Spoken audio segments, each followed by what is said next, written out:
Hi, it's Steve here representing Comics2Movies, and we actually have a guest on. So let's bring him on, Kieran Jack. G'day, Stephen. G'day, guys. Thanks for having me. Okay, so firstly, unfortunately, Sean's not well today, so I've decided to cover it for him, which means, unfortunately, I'm the guy mucking around with the controls, which will mean, unfortunately, again, I will screw up. Let's just put it out there. I'm going to make a couple of mistakes, so just bear with me. We have our first comment, which I'm going to bring up. Chris on Facebook. Look, I saw you last week. Thank you so much. Unfortunately, Sean's not here today. He's not well. He should be back next week. Moira, as always, look, thank you so much for coming on.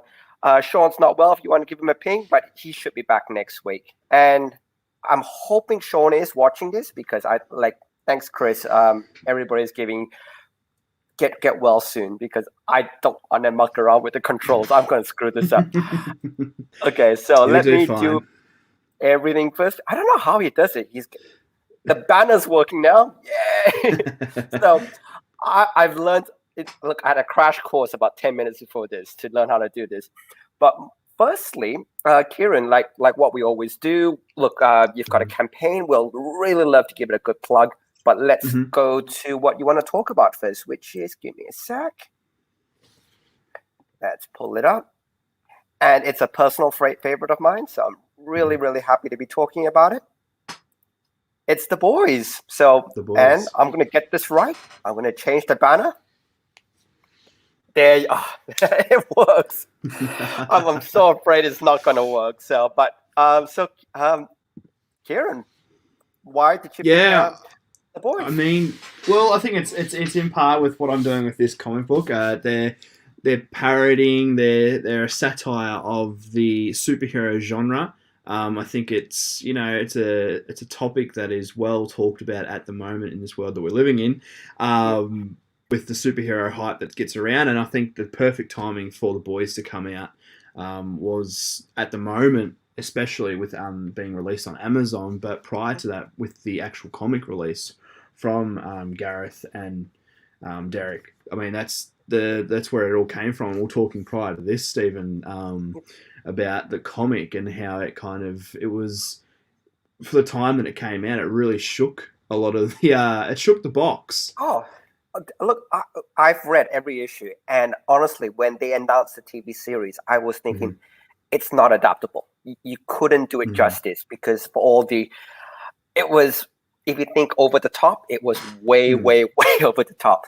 But they did such a good job. They still encapsulated basically every character, and as well as they also needed to dial it back a bit and also adjust a lot of nuances which they couldn't demonstrate in the show.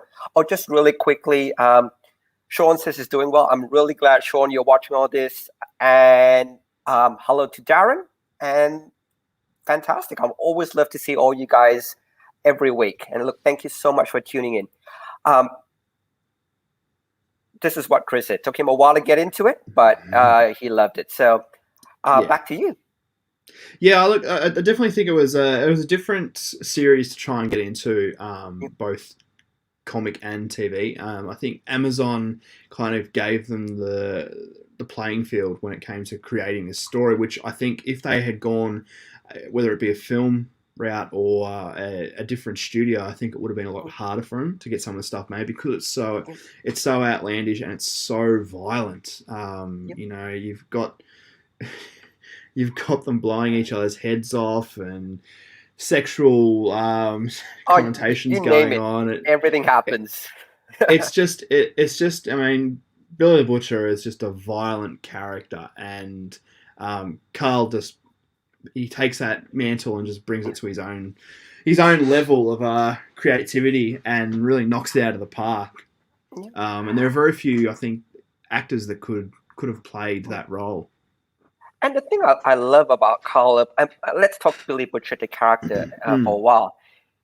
The guy, he's a horrible person. He just happens to be hunting someone slightly more horrible than he is. Exactly. If he wasn't hunting the Seven, oh man, like if there was a backstory which was written, I can't remember what it was, but it's basically how how Billy developed himself. He went to war and all the rest.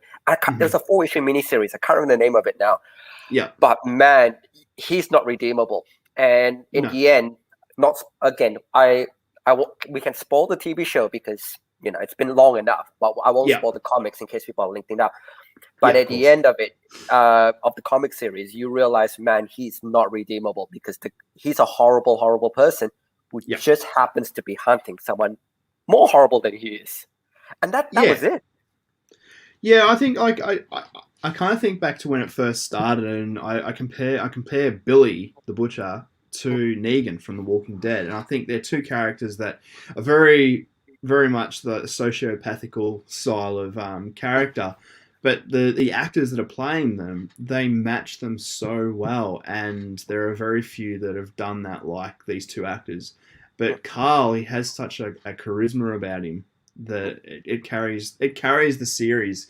I kind of was worried in season 2 when he wasn't there for that first couple of episodes, and it was like I'm missing that charisma that he brings to the show. So I know he does take a time out, but it's really cool to have him in the show. And it was kind of felt season 2 especially. It felt like he took a bit of a back step compared to some of the other characters that were going on. Yep. Stormfront was the one which is a slight deviation from the comics, but man, I like, and also the other new character was that politician. I can't remember her name now.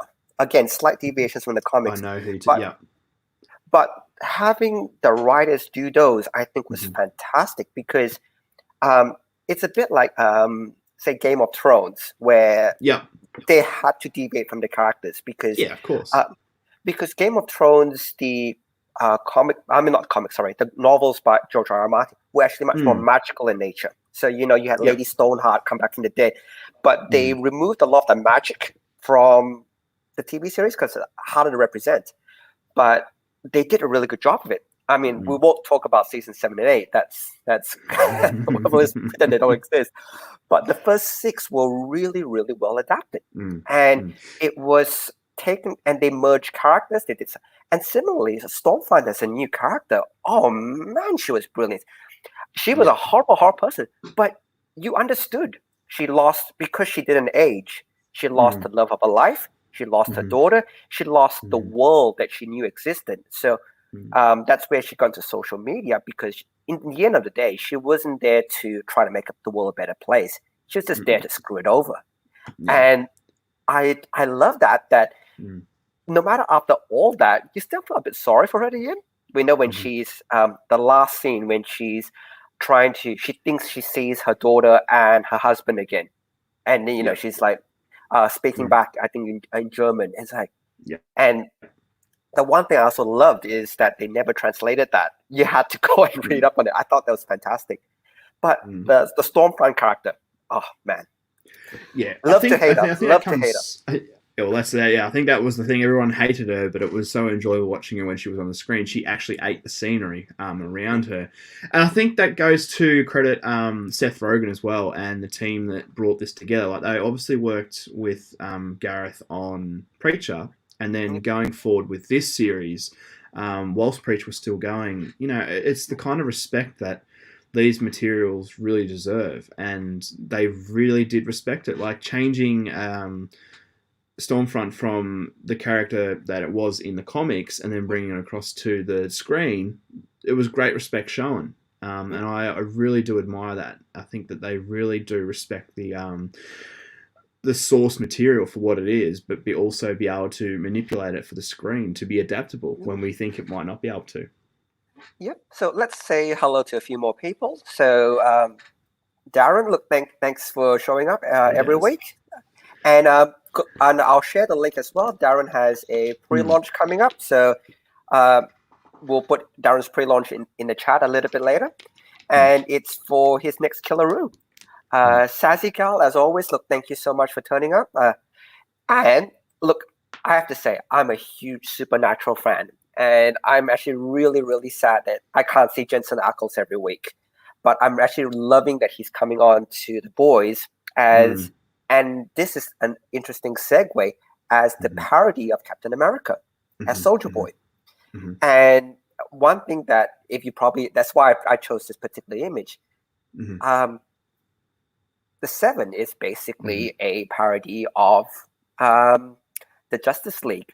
And I think it's actually really cool that it's, what I mean, there's been hero deconstructions all the time. But this one was like, you know what? Screw it. Let's just make them the most horrible as we can and deconstruct them that way. How did you feel about that parodying of those characters?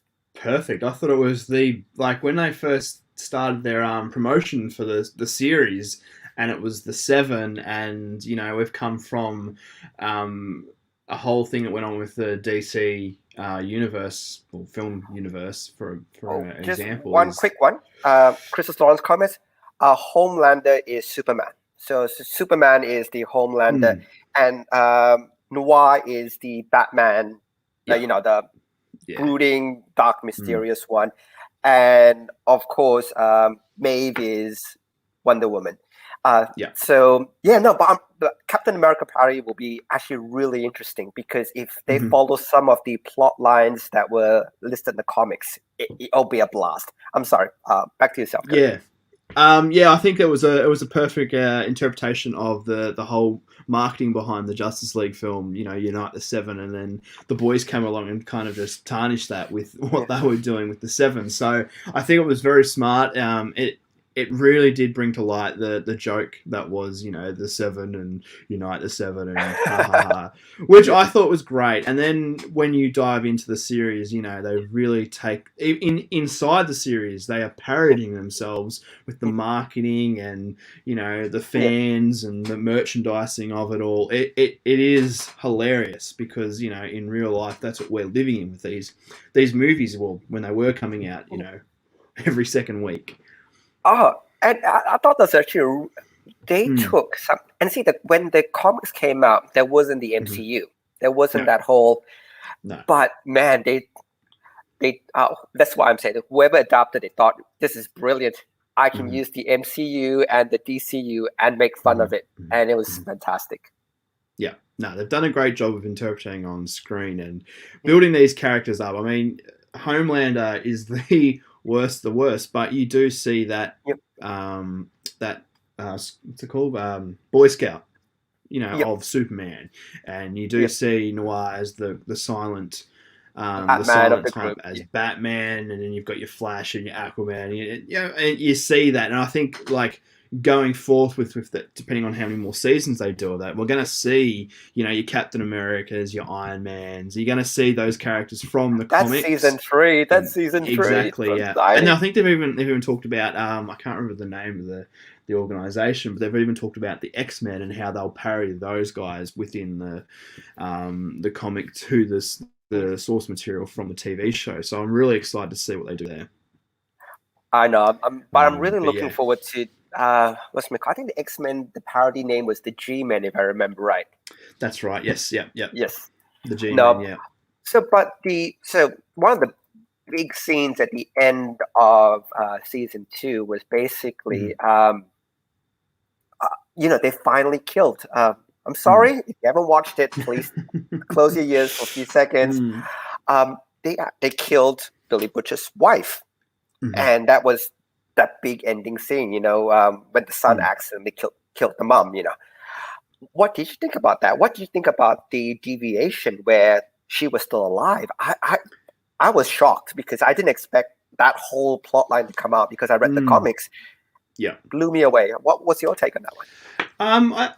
I think it was fine. I didn't really feel like that story. I kind of felt it was coming to that. I felt like she was getting a lot of screen time. And I was like, "Oh, is this gonna happen?" Because obviously, in TV shows, when anyone gets a lot of screen time, it's usually their sayonara. And so I was like, "Okay, well, the storyline really has played out as closely as it could to the comics without going any further." So when I saw that, I was like, "Yeah, okay, it makes sense."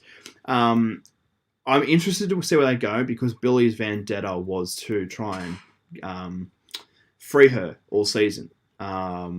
So I kind of think, well, where's this character go now? But I think with the inclusion of Jason Ackles as Yep. having a mental blank now, but yeah, Soldier Boy. as the Soldier Boy coming into it, I think that's going to be a really cool play on both these characters. It's actually going to be the first JLA versus Avengers crossover, which I mean, a parody version of them, but it's going to be the first JLA Avengers crossover. Yeah, yeah. Huey, and that's the one character. If you ever go on the boards where they discuss the boys, like everybody loves Karl Urban. I mean, you hate to love him sometimes, but he is just he's so charismatic. But Huey is the one which polarizes people because he's like the everyday man character. He's the one who the reader or the viewer sees the world through his lens. Hate him, love him. What's your take on it? Because look, it's polarizing. I find with him. It's so funny because like for a long time they were trying to get this series made, and Simon Pegg's name was always brought up because he was such a big fan of the comics. Not just that, he was the inspiration for the the facial thing. They just said, you know what, Simon Pegg. We won't even pretend. And it's like the And he really fought to try and get it made, and it didn't ever end up happening in his time frame. So obviously he's a lot older now and didn't fit the demographic that they were trying to do. So bringing in Jack Quaid, which was kind of a surprise, I was like, okay, well, I don't agree, but I'll see how it goes. And I like it. I like the timidness about him. I like how he's kind of... He's always unsure. Like, it felt a little bit less like he was in the comics, but they really did play on his uncertainty. He didn't really take himself serious enough to be able to do what needed to be done. So I love the character. I think he's great. I think the way that they both bounce off each other as almost like a father-son duo. And I love how Simon Pegg actually got to be in it as well. I know. As the father. Look, I'm really, really happy because this is definitely the golden age of television. And I mean, the world has changed. You know, movie cinemas aren't they haven't been open now for a year. I think my cinema was showing Star Wars the other day because there's just no new movies. But the cool thing about that is all the streaming services have just gone crazy. WandaVision, again, still too new. No spoilers. So you don't need to tune off.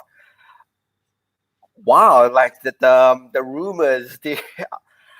Look, if I haven't seen that episode, I turn everything off because the amount of chatter that happens. So and so might be this person, or I believe it's this, or oh my god, I can't believe it's. There's so much chatter, and in the beginning, when I was talking to Sean, I was saying, oh, I wish they just dropped every single episode. But I'm thinking now, in hindsight, it's genius that they didn't, because every week you just have all this discussion waiting for Friday when the episode drops.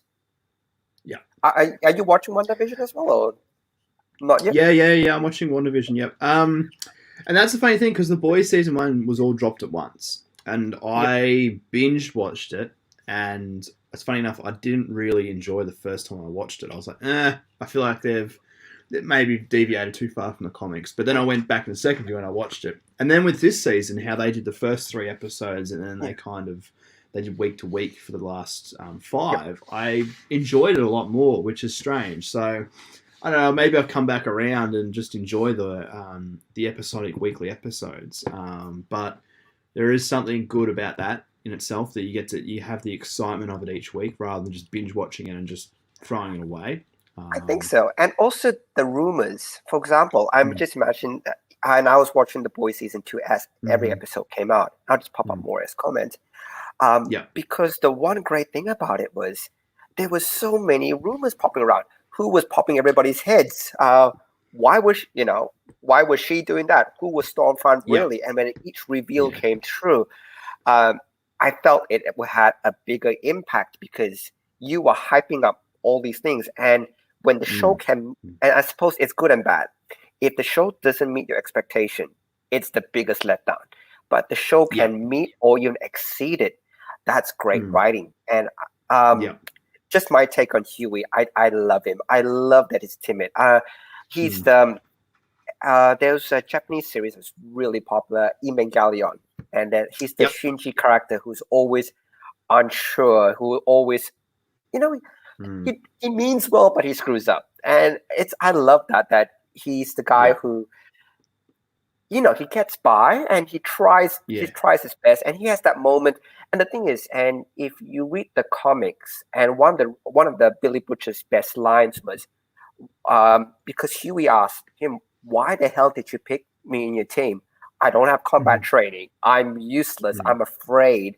I'm running from those things. Why did you pick me?" And I think the comment was, "You're my conscience. Because if I push you too far and you stop, I've known I've gone too far." And so I thought that was fantastic that he was using Billy as like what's it called, the canary in the coal mine. You know, if the canary dies, you get out of there as quickly as you can. Yeah, and I think Frenchie and Milk are two great characters that had their arcs in this season that I really thoroughly enjoyed. Oh, in the comics, he is even more fun because in the comics, Mandy, he gets away with so much more. Yeah. Oh, and just pop up Chris's comment. 100% agree with you because Huey is the everyday man. You see the world through his eyes, so as he sees things, you see it too. Yeah, but I love Frenchie. I think he's hilarious. Yeah. Okay. Look, we're at the 22, so about the 20-minute mark. So you've got another parody that I'm really excited to talk about. So what I'll do is I will drop the screen, and I hope I don't remove everybody off. I will then share the next screen, and I'll make sure when I share the next screen, I share with audio. See, I'm learning.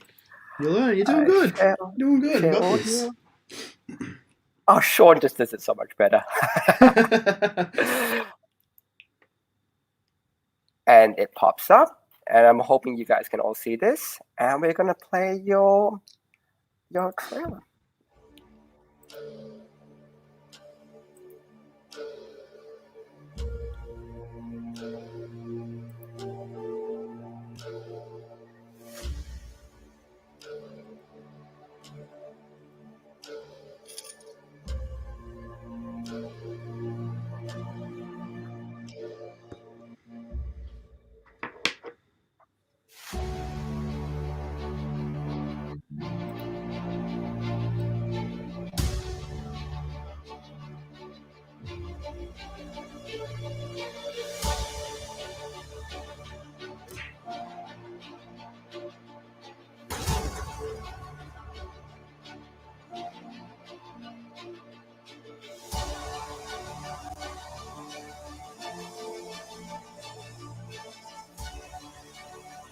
Hi, I'm Kieran Jack, creator of The Apparition. Thanks for checking out the Kickstarter. Now, as you saw in the trailer, The Apparition is a pulp noir tale, but with a parody twist. This story starts out with a hero tracking down a deadly villain for things only to turn bad after a tragic event emerges, and a new adversary appears, which leads our hero to question his methods. Is he a hero, or just a vigilante with a vendetta for vengeance? Find out in part 1 of The Apparition. If you're a fan or a reader of such titles like The Boys, The Tick, The Mask, Tarzan, The Shadow, South Park, or for that matter, any pulp or parody comic book, then this story is for you.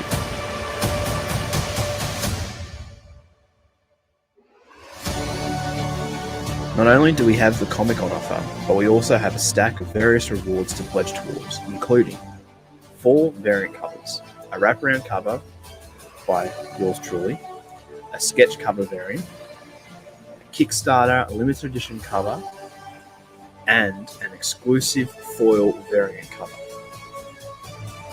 There's also enamel pins, stickers, original scripts, the back catalogue of my other comic book titles, original art from the comic, concept art, and 2 cameo spots for you to be included into this issue. We also have a stack of great stretch goals organised if we meet our target goals, and more.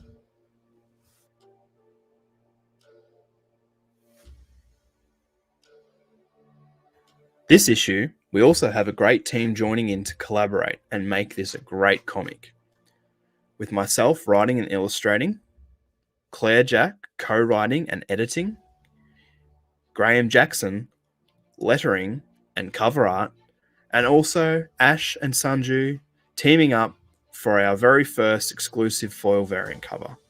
Once again, thank you for checking out this Kickstarter. We hope you can join in and back this campaign and share it with others alike.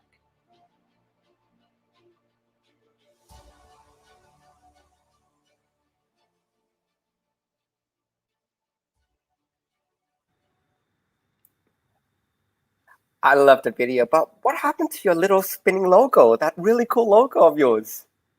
The old branding. I rebranded it over the summer break. There's another animated one in the works at the moment. Look who's here. Who's on the chat? Oh, Ash, welcome.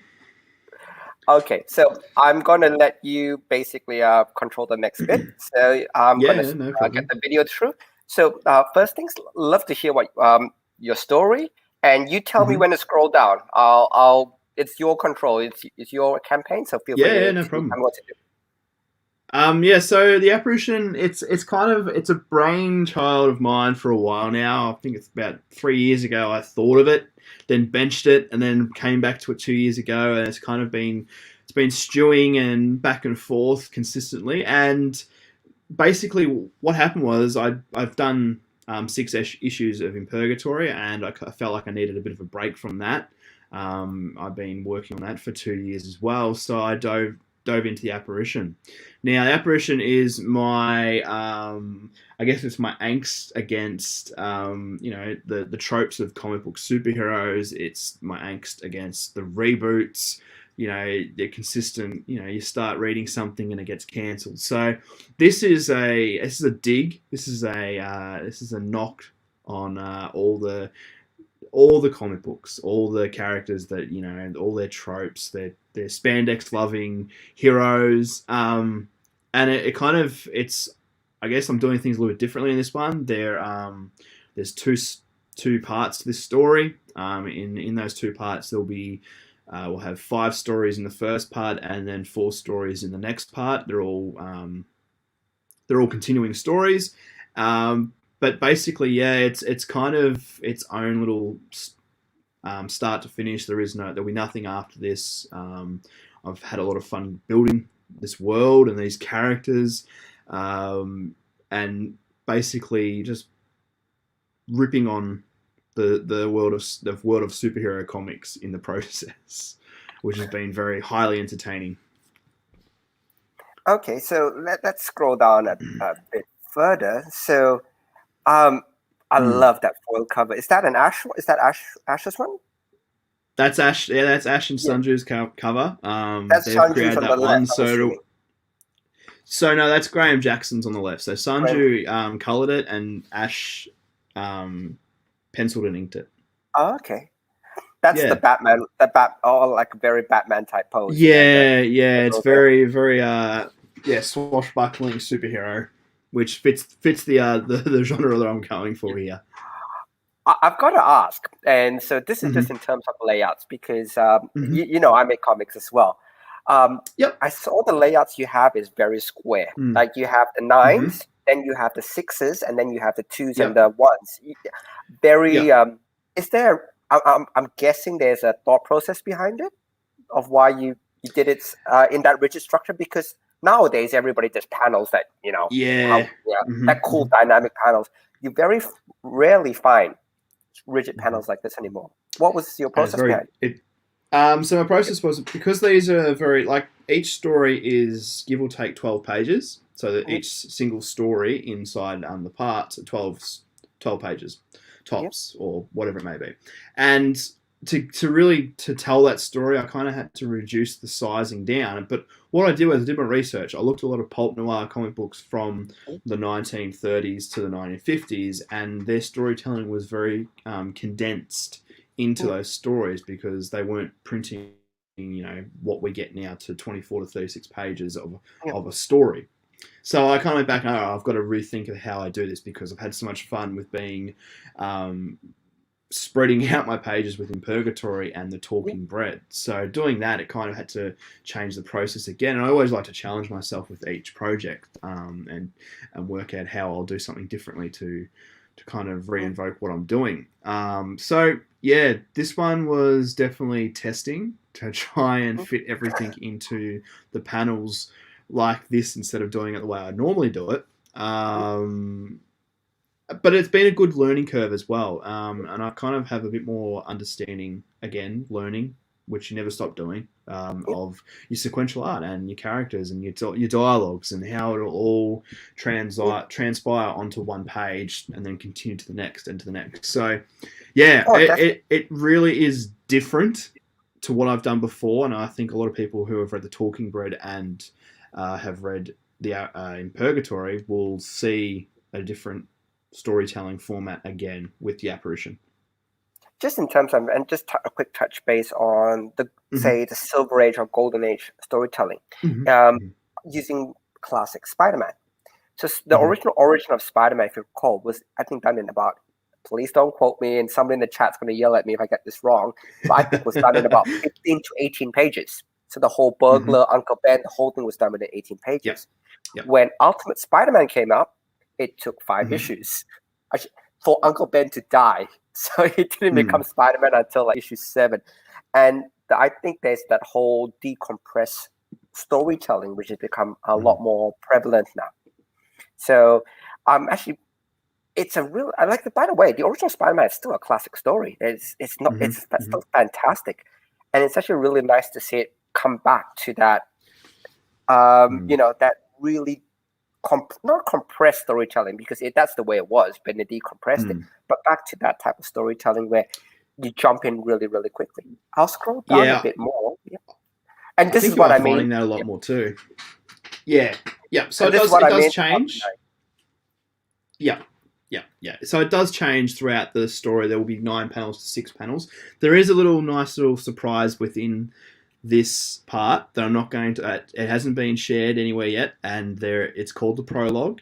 I won't reveal anything yet. I want this to be a surprise to everyone that backs the campaign. But when you do read it, there will be a nice little starting point that you'll get to, and it's different to what you're seeing right now, but it will be highly entertaining to everyone when they do read it, and I'm sure they'll be bound to get some laughs.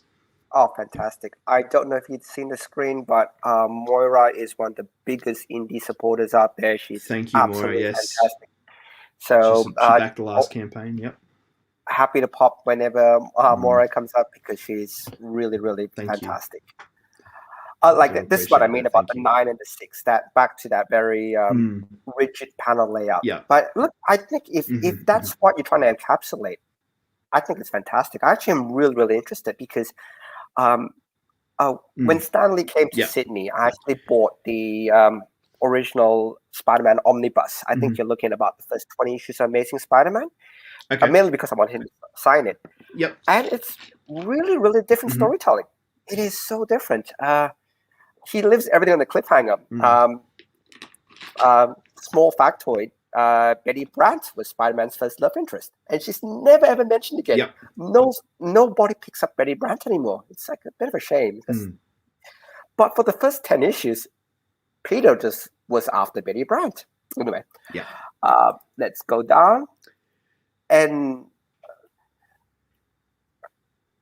I like this. You can kind of see how everything flows. It's a very different flow, because you can see, I'm looking at the page on the right. I don't know if you guys can see the mouse. Yep. You look at the page on the right, you see that angle change where it goes left, right. It's very decompressed.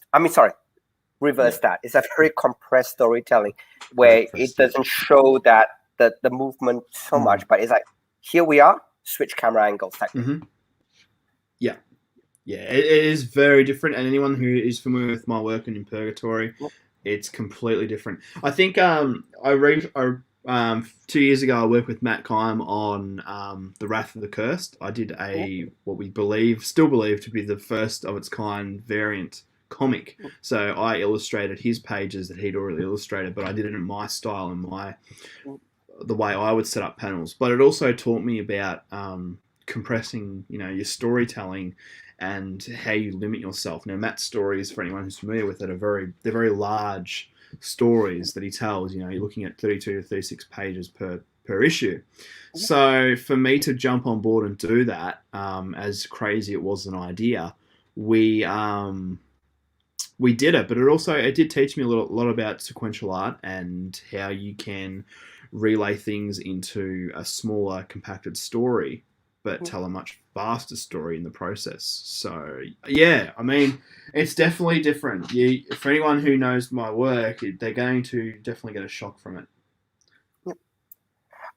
You didn't give Ash I'm surprised. I've like with everyone that I think the feedback I had from people that were reading the original script, it was a little bit they needed the full story, and I've done that now, and people are kind of it's a parody and it's a satire, and I think a lot of people are getting a bit lost with what I was trying to interpret. So I'm kind of holding everything back until it's ready, and then I'm releasing it out to the world. I'm just teasing. I know mainly because Ash has worked on it. And Ash has seen some behind the scenes stuff. Oh, okay. And thank you, Mandy, for taking a look. Like, that's all we ask. Check it out, and if it's your cup of tea, definitely appreciate the support. But if you check it out, that's all. That's all we ask. And thank you so much. Yes. Yeah. Okay, let's keep scrolling through. So that's your fantastic artwork. Okay, this is a gift, so I'm going to leave this up for a little bit because it keeps rotating through. Want to tell about the characters? Yeah, I've had so much fun with creating these characters and making their own little backstories, and I guess you know this, Stephen, with creating your own comics, so you do get lost in the worlds that you create. So you get to write the heroes and the villains. I don't know what it is, but writing the villains is just so much more fun than writing the heroes. Without a doubt. We've got a real slew of different characters in this one. Some that are not really PG, and some that are just so outlandish you'll be thinking, "What the hell is this guy on?" when you're reading it. But you've got your heroes, the Apparition and the She Apparition. They're going to be our main heroes for the story. Then you've got your characters like the Skull, the Captain Timbuktu, and there's the Lumberjack. The Avatrix is actually one of my favourite characters to write. There has been people that have read the script and have asked, "Are you going to do anything with her afterwards?" And it's kind of like never really had anything planned. So I mean, there's obviously there could be room for something later on down the track. But yeah, I've had so much fun illustrating these characters, and as you can see from the GIF, it's just been so much fun to be able to build these characters from basically nothing and I've got to carry to them from it's a very animation style things. Yeah, it's a very animation style type of drawing. Would you love to see this animated? Would you love to see short 10-minute cartoons, like one story? Yeah. I could definitely see it being in a cartoon. It would definitely be an adult's cartoon because there's a lot going on in it and probably not really mature for children. From what I'm claiming this is, inspired from, definitely. I think it'd go really well as a cartoon style thing. I mean, my inspirations for the art style from this is very much Batman, the animated series. You can see that 90s, that real 90s aesthetic that's been kind of dragged across into this with, having my own little touch on it. But yeah, again, it was a lot of fun to create these characters. What do you think makes the villain more fun to write? And look, I won't. I've got my own thoughts, but I'd like to hear yours. What makes them more fun? than they're, the they're heroes. not restraints to, like, I guess your heroes, they're kind of, they've got their code, they've got what they can do and they can't do, whereas the villain, it's free for all. They can cause as much destruction and desolation as they want. And I think with these characters, especially the Skull, he, you know, that he's going to cause so many headaches for our heroes, plurals, that it was just fun just to write that. And kind of, they play on our hero. They play on their weaknesses. They get to call them out for what they are, and same as what you'd find in most other most other comic book superheroes. But I think going back to the boys, you know, Billy the Butcher calls the heroes out for them for what they are, and that's the kind of the medium between this, I guess, is where the heroes and the villains are calling out each other. But yeah, I had so much fun writing the villains for this series. Can I ask? I'm assuming in terms of, say, the villains, I want to, since we've been talking about the boys, is that Skull character kind of like the puppet master a little bit, or do you have that one big bad in the series, or is it yeah? So the Skull, he is the big bad of the series. Without spoiling anything, he is the big bad. And he comes into the picture and causes a lot of trouble for the villains and the heroes at the same time. So there's a lot of fun to be had when I was writing this character. And I think looking back at the tropes of what we read for superheroes in our day and age, and, you know, the reboots and all that, I've been able to go back and go, okay, what's the parts that I want to take out of this and really have this character scrutinize our heroes and our villains for, and I've done that. I've really brought that in and kind of, yeah, without giving too much away, because there's a couple of twists and there's a couple of turns, and I'm excited to hear what people think of it when they read it. I'll give you my opinion after I'm done, but we'll have to bring you back to have a chat about it once it's done. So this is actually more a Kickstarter question for you, and yes. So one thing that they've done a lot with digital tiers, and I don't know if you've noticed a lot, is a lot of creators have come through to say, hey, look, I'm happy to donate my PDF to kind of make your digital tier more exciting. For example, like Sean, I know for a fact, if you ask Sean would say, you know what, you can have XCT012, chuck it to your digital tier. Doesn't, you know, it's digital, so it doesn't impact me. Was that a consideration when you were building your digital tier, or did you just want to keep it with just yours for the time being? Just to focus on that one, we do have a digital reward to give out once we hit our target goal. We'll hit our target goal is $3,499. But once we hit $3,500, everyone, so digital and physical, will receive a bundle of comics. So that's going to include 5 comics from creators from all around the world. That's something I was just like, it's $1. I'm happy to, vice versa, donate to my friends and my people that I know in the community. So that was fine. I just wanted to more or less not muddy the water, I guess, with what people are going to get with the digital one.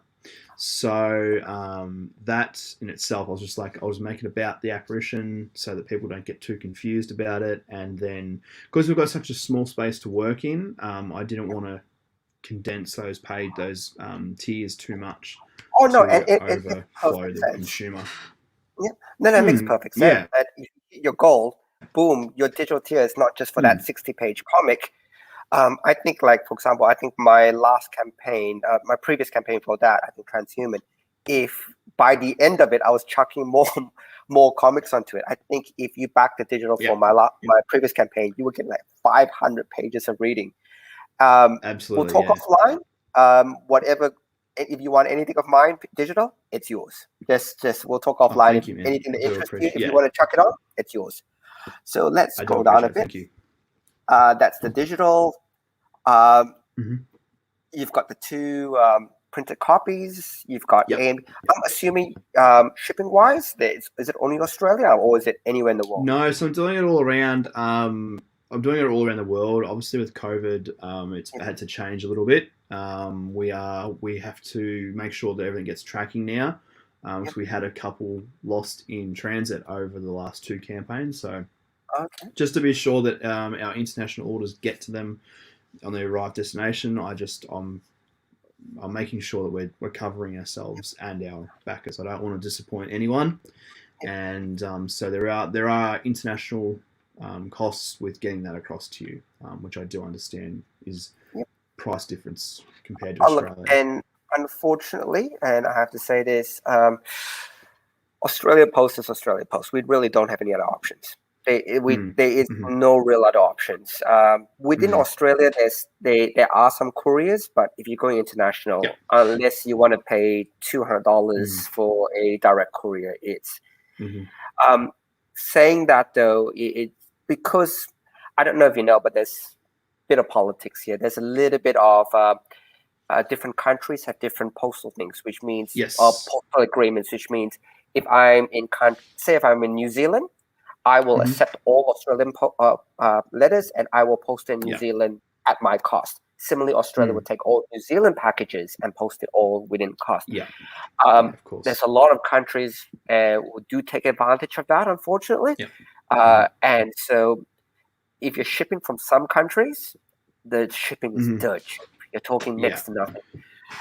It's actually something. And when you're shipping out from Australia, unfortunately, it's much more expensive. I mean, sorry, rant over. Australia postage is expensive. Yes, we'll leave it it is. And and I think it's like I've really taken in consideration, and after doing 12 of them now, it's kind of like I kind of know where I'm at with how my shipping works. And I'm constantly looking for other options when it comes to shipping around the world and within Australia too. Yeah. So look, unless you have print shipping like in different countries, like a printer in the US who will fulfill as well. It's look, I just apologize because like every campaign similar to you, I do get some emails saying, "Can you do something with shipping?" And I just apologize. I just go, look, I'll be honest with all backers that for my campaigns, I lose money on shipping. I just flat out tell you, I lose money. Because I rather try to get it to you than you being held up for. It almost breaks even. It almost breaks even, but I'm happy to lose a little bit if it makes it worthwhile that you get it. And honestly, I like to keep in touch with my backers through Kickstarter, so I might message them if they're going overseas internationally. I'll just make sure that they're. Thank you very much, sir. I appreciate that. That's awesome. It's a question for you there. So will there be an add-on option? Yes, so there is. If you just message me on Kickstarter, we can include that into your bundle if you'd like that as an extra cost, and I will make a note of it to be included into your parcel when I process them all. Fantastic. So the two of you can talk. You probably can check the back of things. I'll leave the please just message me and we'll organize that. It's just a matter of just making sure that they get their awards at the end of the day, and that's what I try to do. I make sure they get a tracking number, and I also make sure maybe a month later, knowing what's going on in the world, just to make sure they've received. And if they haven't, I just say, well, we'll keep in touch and just make sure that doesn't. And if it doesn't, I have to send another one out. There's nothing that can be done about it. But I'd much rather keep that. My backers happy at the end of the day. They're the ones that have supported this work, and that's the important thing. I've actually got some bad news for you. I've shipped with tracking numbers before as well, and I've had one tracking number just goes lost, and that's why I paid for tracking. I'm sorry, it's just lost. And it's like, oh gosh. So I'm sorry. I know what you're saying. Yeah. Oh look, I at the moment I backed Todd McFarlane's Spawn action figure, and like watching all that transpire on Kickstarter and on social media, it's a whirlwind of a nightmare for him at the moment, because like it's been a year now, and we were supposed to receive them last year and we still haven't received them. So there's going to always be problems no matter what. There's going to be issues with whether it's the current crisis we're living through, or it's various items that aren't going to get shipped in time. There's variables you're never going to really take into account that you can't foresee. So look, and Moira, I always look, thank you so much. And look, I really hope Kieran's last campaign you enjoyed as well. So I'm assuming that went through okay. And we thank you because Thank we you. absolutely thank you. And Sassy Gal as well, we thank you because Thank you. Yeah, do you appreciate it. make it possible. What I'm going to do is, before I scroll down, is I'm going to share the link one more time on YouTube. I'm really sorry for people on Facebook. I don't have access to Sean's Comics2Movies Facebook page, which means I can't share the link there. All I can advise you guys on who are watching on Facebook, please just go to Kickstarter, look for The Apparition, spelled as per thing. It will pop up. Yeah, definitely. Let's just keep scrolling down. This is the one I think is really cool.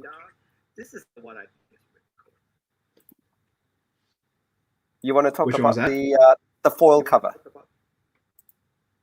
The foil cover, yes. So Ash and Sanju. So these guys have knocked out of the park with the She Apparition. She is our featured character for the foil cover. So we're going to get this printed as we've had our first one, which I don't know if many people have seen, but it was with Camillo, and we did a foil variant that was a hollow foil. So this is it here. This was a hollow foil. I'll do this. So you get. I want to give you full screen, and there you go. So this is a foil. This is a hollow foil variant. So it was done by Camillo, and it was for D's Comics exclusively. Now this time around we're doing a little bit different. This is going to be a full foil variant. You can jump back on the screen now, Stephen. Okay. But it's basically going to be full foil, and it's going to have color printed onto it. So you'll be able to grab one of them. They are limited. So I think we've got 50 of those on order, plus I'm giving 10 of them to Ash, and I'm going to keep some for myself, of course. But they're very, very popular. The foil variant we've done for D's Comics, they've smashed it out with sales, which is exciting. So the more that we sell those, the more we'll definitely do. And Ash and Sanju have smashed it out of the park with this design. And I'm really excited to see it finished with the foil variant. So just as the comment below, I don't know if you saw it, but you've picked up another backer as well from Chris. Thank you, Chris. Appreciate it. And if you want to know which one Mora backed, there you go. There you go. Yeah. Thank you, Mora. I do appreciate it. Thank you both to Chris and Mora. I appreciate that. Definitely can't do this without you guys. Okay. Stickers. Okay. I love stickers. I do. I love getting a whole pack because I'll be honest though, I never use them. I've got a look. I don't know if you guys know. I back a lot of campaigns. I've got a drawer full of stickers which I just will never use, and I think it's a shame because I can't peel it off. I just go, nah, stay in the drawer. I'm going to look at them. Do you actually use the stickers that you make? Me? Oh, yeah. Like if you can't see it because my computer, I'm using they're all over my computer. I put them on my computer, diaries, my car. I'm just guilty of stickers. If I get stickers, I recently got Alana Marshall's sketchbook, and she sent me stickers with that. They're gone. I've already used those stickers. I can't help myself. So, like, when I do my own stickers, I'm notorious. I'm sticking them over everything. So I love it. Like, honestly, guys, I make this stuff for myself as well. Like, I'm a collector. I love stickers. I love pins. Any loot that I can get my hands on, I'll get it, and especially if it's indie created, I'm more for it. So, I mean, when Sean did his enamel pins for XCT, I had to get them. Darren, we got one with Darren's Killaroo one, which is now on my vest. I've got a Comic-Con vest I used to wear to conventions when we had those. But that's got all pins from different indie creators on it and patches. So it's I love it. I do it for myself as well. This is the fun of it, getting to create all this kind of stuff. Awesome. So there is a pin tier, which, speak of enamel pins, we're now talking about pins. You get the stickers and the pins if you keep going down. And this is the one you get basically the huge digital package of I think that's Bradley's work as well. If I can notice the cover, super. Yes, ready. So you can see, Super RBA are on there as well. So that's the entire Halftone Productions catalog. You'll get there. With Impurgatory and the Talking Bread. oh, sorry, I'll get back up, and then you get the retailer copy. Mm-hmm. Get and you get to sketch covers if you guys like original artwork. This is basically everything all bundled into one. Yeah. But I want to bring it down to this is the art pages that's coming through, but then you have the cameo page. Yes. These look when I love these ones mainly because it's really nice to draw people in, and I think I must have said the story a million times. I draw a lot of a lot of my friends drawn in, and I remember one of my friends saying, "Oh, he looks really cute. Would you like to meet him? I can introduce you." So nearly all my background characters are of real people and people I know, and they love it. So having that open, I'm sure somebody will absolutely love to be immortalized in that.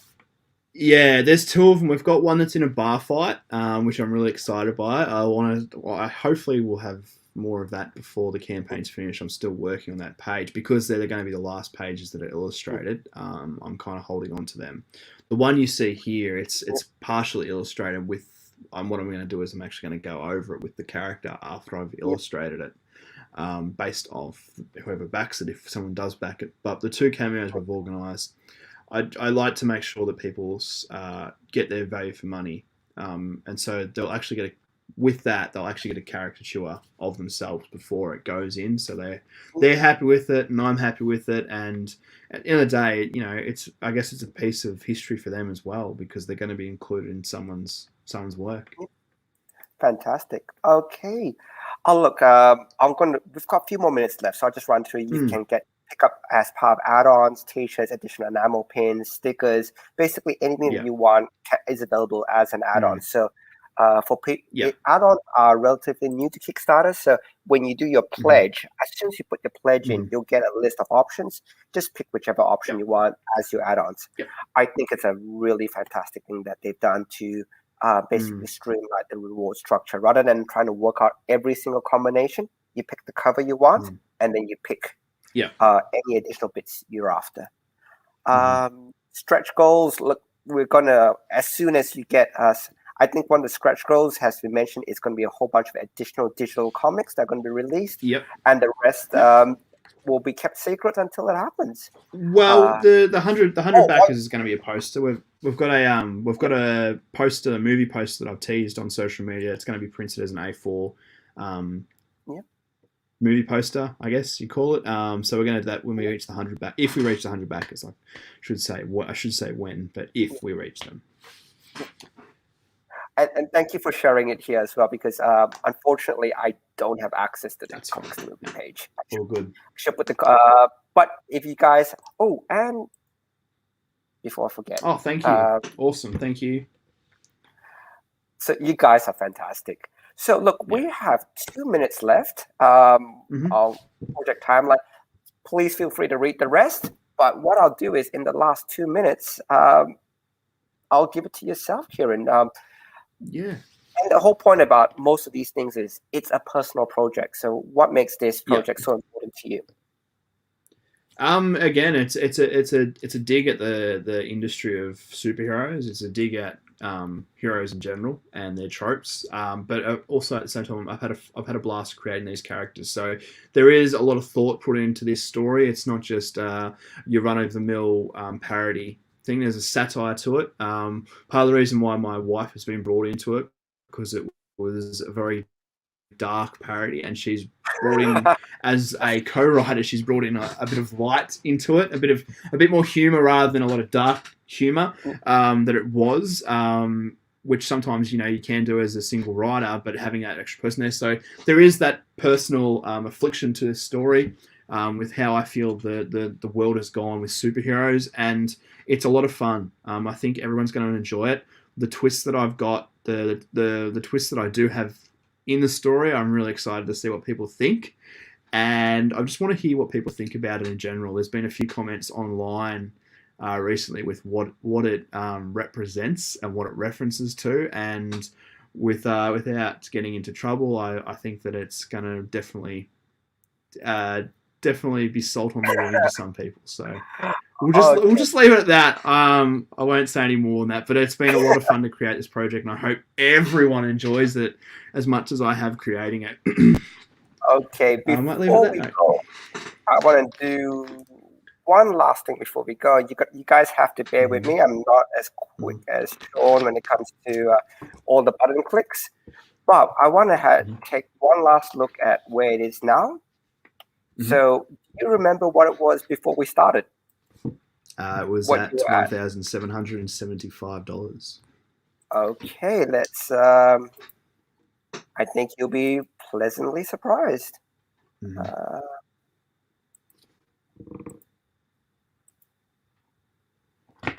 you go. So thank you, everybody. So Awesome. Thank you. Yep.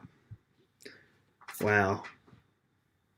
So look, I can't remember exactly what it was, but the backers are up, and you're now inching in close to that 2,000 level. You've got 26 days more to go, as per usual. Look, all we ask is check it out. That's all we ask, and you can get sold on it. Please support. If it's not your cup of tea, no harm, no foul, but have a look. And the other thing would be is please share it out as well, because if it's not something for you, it might be something for somebody else. So Absolutely. the whole thing is just get eyes on it. And thank you again so much. Any last comments before I close the stream off, Kieran? Again, thank you to everyone for checking it out and supporting it. I do appreciate it. We can't do these things without you. And it's always great to come on the show, Stephen. It's disappointing that Sean couldn't be here. I know how much he was enjoying coming on to talk about this project, because he's had a bit of insight into what's going on. But I mean, I'm sure I'll be back by the time the next one comes out, which we're hoping will be towards the end of the year. Look, we're happy to bring you back once you're fulfilled. I had so much fun coming on the show. So once you're fulfilled, I'll have read it by the. I'll make time to read it. And I can go, why did you kill that person off? What the hell are you doing? You know. Anyway, look. See you. Everybody. Yep. Thank you. We'll see you next week, and Sean will be back in the raid. I didn't make a mistake. So, Sean, if you're watching, all your paranoia doesn't work. Well done. Well done, Stephen. When he watches in a replay, look, thanks, Maura.